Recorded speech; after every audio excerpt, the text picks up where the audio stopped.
तुम्हाला बघायचं आयर्लंड किती सेफ आहे. समोर एक कार उभी आहे, एक गाडी पार्क आहे, BMW आहे. गाडीला त्यांनी चावी तशीच ठेवली आणि त्याच्या खिडक्या सुद्धा ओपन आहे. तर इकडे असंच असतं. एवढं सेफ आहे, पॉप्युलेशन कमी आहे, पण त्याहीपेक्षा क्राईम रेट खूप जास्त कमी आहे. आणि त्यामुळे लिटरली रात्री झोपताना देखील इथली लोक घराचा मेन डोर सुद्धा लावायला विसरतात कधी कधी, आणि तरीही ते सेफली झोपतात. दुसरी गोष्ट, गाड्या इथे अशाच पार्क केल्या जातात, कीज तशाच ठेवून, प्लस गाडीच्या काचाही उघड्या असतात. इथल्या घरांची लॅच बघायची तुम्हाला, मेन डोर लिटरली तुम्हाला वाटेल, म्हणजे मी आल्या स्वतः मला असं वाटत होतं की हे किती अनसेफ आहे. म्हणजे लॅच आहे ना, ह्या एका लॅचवरती आपण पूर्ण घर ठेवतो आणि ह्याच्यावरती लोक लिटरली हे सुद्धा लावायचं विसरतात. म्हणजे तुम्ही सेफ किती आहे हे विचार करू शकता. दुसरी गोष्ट, काही घरांना तर काचेचे दरवाजे डायरेक्ट घरातलं दिसतं, ट्रान्सपरंट, आणि ते लोक फक्त त्या ऑटोमॅटिक डोअरवरती झोपतात.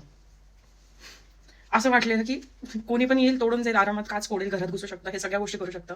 दरवाजा हे सुद्धा दरवाजे एवढे असे आहेत की उचलून बाजूला ठेवतील आपल्याकडचे जर चोर असतील तर असं काही आहे. आणि still we feel safest here, कारण की कुणाला टाइमच नाही आहे चोरी करायला, क्राईम करायला, कारण की खूप सारे एम्प्लॉयमेंट अवेलेबल आहे, सगळ्या गोष्टी आहेत. आणि जगातलं सगळ्यात पीसफुल आणि सेफेस्ट कंट्री म्हणून घोषित झालं आयर्लंडला.